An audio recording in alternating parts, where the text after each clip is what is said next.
Hay estudiantes repetidores en España que, si vivieran en otros países de Europa, habrían pasado de curso. Con la nueva ley educativa, la LOMLOE, los colegios recurren menos a esa medida que antes. Pero, según los expertos, se sigue aplicando más de lo que hace falta y no soluciona el fracaso escolar de quienes se quedan rezagados.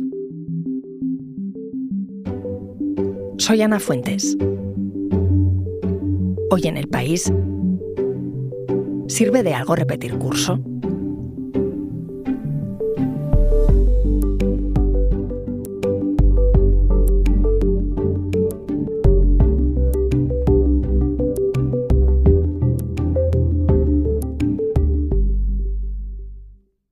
Ignacio Zafra cubre la información sobre educación en El País. ¿Qué tal, Ignacio?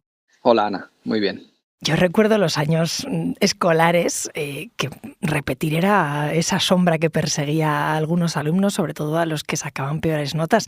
No sé si eso sigue pasando, si se repite mucho en España durante la etapa escolar.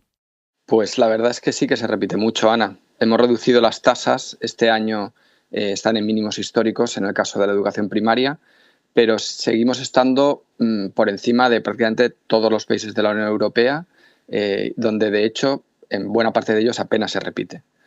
En primaria somos el cuarto país donde más repetimos de la Unión Europea y en secundaria somos donde más se repite, con todo lo que eso nos debería hacer reflexionar, ¿no? Para que nos hagamos una idea, estamos más cerca del nivel de repetición de Brasil que casi de cualquier país de la Unión Europea. ¿Y cuántos son? ¿Cuántos alumnos repiten aquí curso? Pues como te comentaba, en primaria, que hemos llegado al mínimo histórico, el curso pasado repitió el 1,1% del alumnado. Un año antes era el 2,1%. Y realmente en esta etapa no teníamos un problema. O sea, porque sí que hay algunos estudiantes a los que repetir curso puede venirles bien y es razonable que lo hagan. Yo creo que la clave está en eso, en que sea una tasa, digamos, razonable. Donde tenemos un problema serio es en la ESO, porque en esta etapa repite el 7% de los alumnos el curso pasado, que aunque ha bajado un poquito, ha bajado 6 décimas respecto al año anterior, estamos muy por encima del resto de países europeos. En bachillerato, que ya no es educación obligatoria, pero también es un curso donde los chavales se juegan mucho, ha bajado un punto del 6,9 al 5,9. O sea que vamos bajando poco a poco. ¿Cómo se ha conseguido eso y por dónde tenemos que seguir? Pues mira, Ana, por un lado hay un descenso que viene de hace muchos años. Ha habido altibajos, por ejemplo, cuando se aprobó la anterior ley del PP educativa, la LOMCE, hubo una pequeña subida en la ESO, pero para irnos a hace poco ha habido dos momentos clave. Uno fue 2020, que con motivo de la pandemia se flexibilizaron mucho las reglas para pasar de curso. Si os acordáis, estos 3 meses de cierre escolar que hubo y que no hubiera, no sé, una repetición masiva de curso, ¿no? Esto lo hicieron muchos otros países europeos y desarrollados. Y el otro punto clave es la nueva ley educativa, la LOMLOE, porque las reglas de repetición de curso han cambiado. En primaria, por ejemplo, solo se puede repetir al término de los cursos pares. Y también ha habido otras limitaciones, como por ejemplo que en toda la educación obligatoria, que es entre los 6 y los 16 años, solo se puede repetir 2 veces. Y además ha habido otras medidas como la adaptación curricular, que busca una atención más personalizada para los chavales. Así que, por un lado, influyó la pandemia, por otro, la nueva ley, la LOMLOE, y se recurre un poco menos, como decías, a repetir curso. Ahora mismo, ¿cuáles son los criterios que mandan para que un alumno pues, no pueda pasar? Tradicionalmente, la clave para repetir o no era el número de suspensos. Ese era el criterio principal. Podían ser haber suspendido más de 2 o haber suspendido solo 2, pero que fueran lengua y matemáticas. Bueno, luego había excepciones, pero digamos que ese era el criterio principal.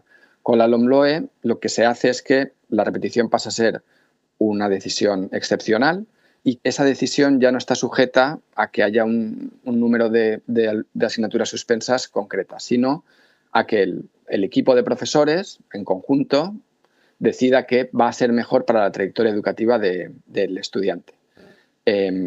Y eso se tiene que decidir por mayoría simple. O sea, la nueva ley lo que hace es, se evitan las fórmulas generales y se tiende a la personalización de las decisiones en función de qué va a ser mejor para ese chaval en su trayectoria educativa. Yo, Ignacio, quería hablar contigo porque has escrito sobre esa bajada histórica de la repetición el curso pasado, como me estás contando, pero también porque en la comunidad educativa, entre los expertos en educación, se lleva tiempo pensando no solo en cómo reducir esas tasas de repetición, sino prácticamente en cómo eliminarla, ¿no? Eliminarla del todo yo creo que no, por esto que comentábamos antes, ¿no? Hay un pequeño porcentaje de alumnado a la cual le puede venir bien repetir un curso, ¿no? Si tiene quizá un problema de maduración en un momento determinado, imaginemos que ha estado hospitalizado unos meses, en fin, hay casuísticas variadas y a veces tiene sentido hacerlo, pero desde luego sí reducirlo mucho más del nivel que tenemos en España en la ESO.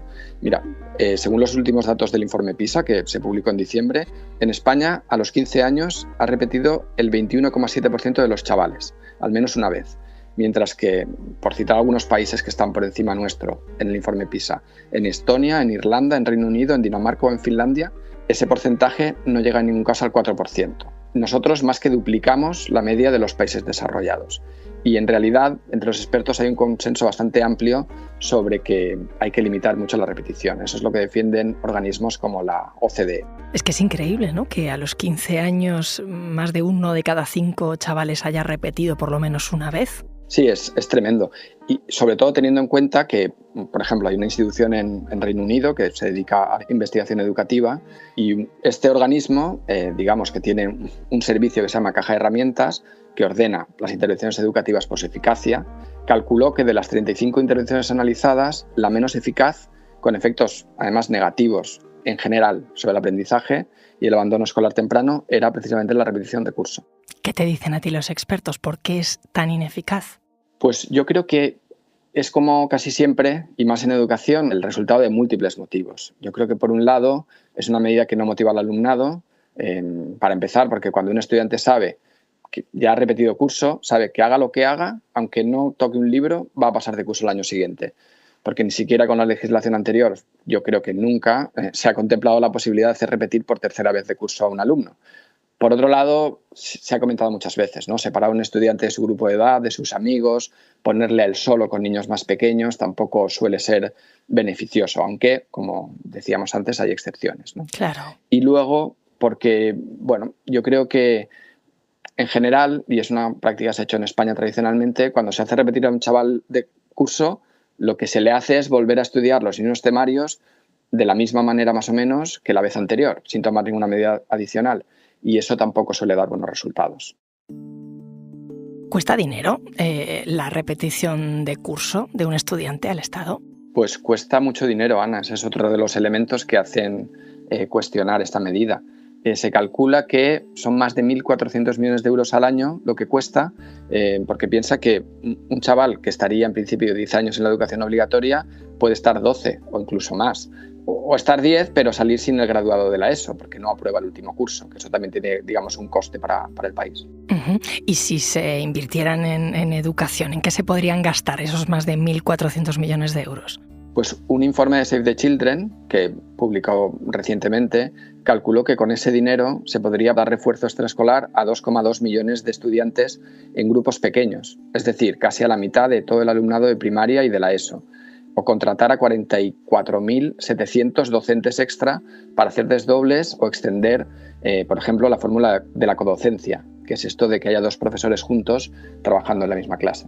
¿Y esas son fórmulas que están usando otros países? ¿Cómo hacen allí donde no se suele repetir? Para empezar, en España sucede una cosa que no es muy habitual en otros países de nuestro entorno, y es que cuando un estudiante llega a cuarto de la ESO, si ha repetido, si repite, no pasa de curso, no obtiene el graduado de la ESO. No puede seguir avanzando y se queda, digamos, varado. No puede, por ejemplo, matricularse en una FP de grado medio. Cuando en la mayoría de países del entorno desarrollado de España, como Francia, Reino Unido, Alemania, Estados Unidos, eso no pasa. Tienes la educación obligatoria de los 6 a los 16 y cuando acabas lo que hace el sistema educativo es darte un certificado de que has estado estudiando ese periodo, pero no existe esa barrera del graduado. Lo que suele haber es un consejo asesor que te dice que te conviene más llegado a ese punto, ¿no? A la vista de tu expediente académico, pues te dice, mira, te conviene más seguir la vía académica, que sería el bachillerato, o hacer una formación profesional, o incluso una tercera vía, que en España no hay, que está aún más orientada al trabajo que la FP, no tiene nada académico y lo que hace es, bueno, dar una formación a los chavales en cosas muy elementales, por ejemplo, no sé, para ser auxiliar de almacén o reponedor de supermercado. Eso lo que permite, y hay expertos que defienden que España adopte ese modelo, es que esos chavales no se quedan, digamos, sin ningún arma fuera ahí en el mercado laboral. Y aparte de esta diferencia, digamos, con el sistema español, como decía Ana, también invierten el dinero en cosas que parecen son más eficaces, como hacer desdobles, bajar drásticamente el número de alumnos en el aula, para incluso con clases de 3 o 5 alumnos solamente, clases de repaso por las tardes, en fin, todo este tipo de medidas. Ahora me sigues contando, Ignacio. Enseguida volvemos. ¿Te quedas con ganas de más después de escuchar Hoy en el País? Escucha los sábados y domingos más episodios gracias a la colaboración entre Podimo y El País Audio. Y entonces en España, ¿por qué se repite tanto? Si estamos viendo que la inversión en otros lugares es más eficaz, ¿por qué se sigue este método y somos prácticamente el país donde más se está repitiendo en secundaria? Yo creo que, de nuevo, es una mezcla de factores. Por un lado, yo creo que viene del lugar donde viene España, ¿no? Que es un país históricamente atrasado educativamente en relación con su entorno, y donde el sistema educativo estaba muy orientado a ir seleccionando alumnado para que al final un pequeño grupo de personas llegaran a la universidad, que era la élite, ¿no? Y luego algunos elegidos de otras clases sociales, ¿no? Y en ese proceso de selección la repetición era, bueno, pues ir sacando un poco de carril a los alumnos que no cumplían, digamos, esos criterios para llegar a la cúspide, ¿no?, del sistema. Uh-huh. Hay otros países europeos que tenían tradiciones similares, pero que empezaron hace tiempo a dar el cambio que ahora está dando España. Y en muchas ocasiones a veces me hace pensar, ¿no?, encabezados por partidos que ideológicamente son similares, por ejemplo, al PP, que aquí se ha opuesto a la medida. Señal entonces de que aquí la educación se ha politizado más, ¿no? Pues sí, lamentablemente es otro ejemplo de esto que hemos hablado yo creo que alguna vez, que es que tantas cuestiones educativas se politizan, se crean como una trinchera entre izquierda y derecha, y eso pues abre la puerta a que quizá, si cambia el gobierno, las reglas de pasar de curso vuelvan a cambiar. A todo esto, ¿los profesores qué te dicen? Bueno, entre los profesores hay, por un lado, una parte que yo creo que cada vez es más pequeña, pero sigue existiendo, de profesores que consideran que sin esa amenaza de la repetición las clases serían más ingobernables. Y también hay profesores que opinan que es normal que si un alumno se porta mal o no se esfuerza, tenga como penitencia la repetición de curso, ¿no? Y luego, una cosa que siempre me ha llamado la atención es que, hablando con algunos profesores, que no son conscientes de que en España se repite tanto más que en otros países de nuestro entorno, ¿no? Yo repetí segundo de bachillerato de Humanidades, ya tenía 18 años y repetí con 4 asignaturas, que fue las que suspendí en septiembre. Esto evidentemente es personal, yo lo veo desde una manera más positiva porque es segundo de bachillerato, ya tengo 18 años, no he repetido con 13, que igual es una edad más vulnerable, o cursos pues eso, más inferiores. A mí sí que me vino bien. O sea, yo nunca he pensado que haya perdido un año de mi vida. Yo repetí primero de BUP y aunque han pasado 27 años, recuerdo aquel septiembre bastante bien. Era un poco crónica de una muerte anunciada y nada, me pilló el nuevo plan, la ESO. Los primeros días fueron bastante duros. Dejaba de estar en clase con muchos amigos y sinceramente me daba vergüenza ser repetidor. Después de repetir seguí siendo un estudiante lamentable, pero creo que empecé a esforzarme un poco más por miedo a volver a repetir. En mi caso creo que no tenía dificultades, simplemente era un vago. Probablemente fue un toque de atención. Sí creo que si no hubiera repetido ese curso hubiera sido al siguiente. Estamos escuchando a estudiantes que repitieron durante su etapa escolar, pero luego les fue bien. Es decir, que hay cierto estigma sobre repetir, aunque eso no implique el fin de la vida de uno ni del recorrido académico, ¿no? Sí, y igual que decimos que repetir no es una buena medida en general, aunque hay veces que sí, también hay que quitar, yo creo que de encima, el estigma o que parezca el fin del mundo haber repetido curso. También hay que llevar cuidado con lo que se llama el sesgo del superviviente, y es que la gente que repite y le va bien suele considerar que como a ellos les ha ido bien, pues eso es algo bueno y será positivo para los demás, ¿no? Cuando en realidad repetir curso es uno de los mejores predictores que hay para prever que una persona abandonará de forma temprana la escuela. Uh-huh. Esto es un concepto internacional que lo que refleja es cuántos jóvenes de 18 a 24 años solo han acabado como mucho la ESO, que es un nivel educativo muy pobre que deja a los jóvenes con muy pocas armas para defenderse en el mercado laboral. Y que en España, aunque ha mejorado también mucho en los últimos años, sigue estando entre los que más tiene de la Unión Europea. ¿Y hay un perfil de esas personas? ¿Qué tipo de alumnos y alumnas repiten? Pues este es otro de los puntos importantes de la repetición, Ana, porque hay mucha diferencia según la clase social. Hay un dato que a mí siempre me resulta muy chocante, ¿no? Lo volvió a constatar el informe PISA que se publicó en diciembre, y es que dice que en España un alumno pobre con el mismo nivel en matemáticas y ciencias que otro rico repite hasta 4 veces más de curso. Es tremendo. Sí, esto se debe a que a la hora de decidir sobre si un alumno pasa o no de curso, además de los conocimientos, influyen otros factores. Por ejemplo, el comportamiento que tienen en clase, su actitud hacia la escuela, por ejemplo, el absentismo, ¿no? Si faltan a clase, los sesgos docentes, que los hay, o las indicaciones de las propias familias. También repiten más los chicos que las chicas. ¿Por qué? ¿Por qué repiten más los chicos? Pues se apuntan diversas causas. Una de ellas, lo citaba un estudio de SADE CEPOL de hace poco, es que los chicos invierten de promedio menos horas en actividades que las chicas, como hacer los deberes, que se valoran a la hora de poner notas, ¿no? En lo que se llama la evaluación continua.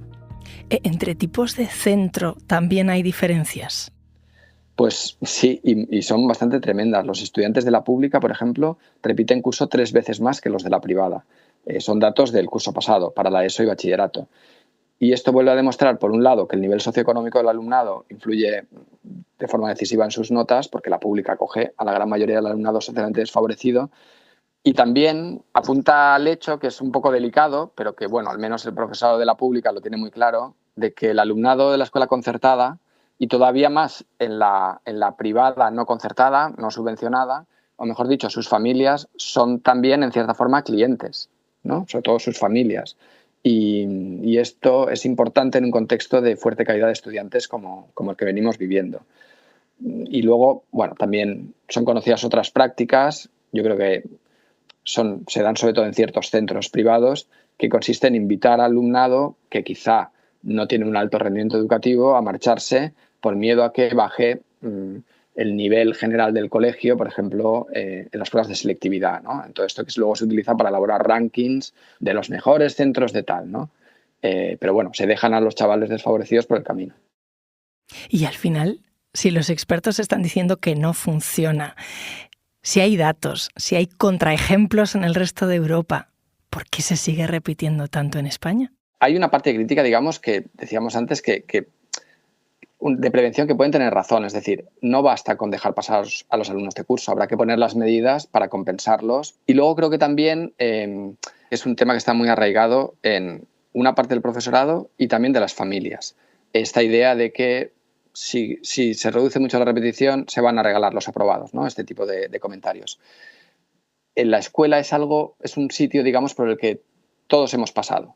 Es decir, un poco como pasa en el fútbol, ¿no? Que decimos eso de que todos tenemos un entrenador de fútbol dentro, pues pasa un poco con la escuela, ¿no? Todos tenemos nuestra propia visión de cómo debe ser la escuela y quizá nos falta un poco más atender a lo que dicen los datos. Ignacio, gracias. Gracias, Ana.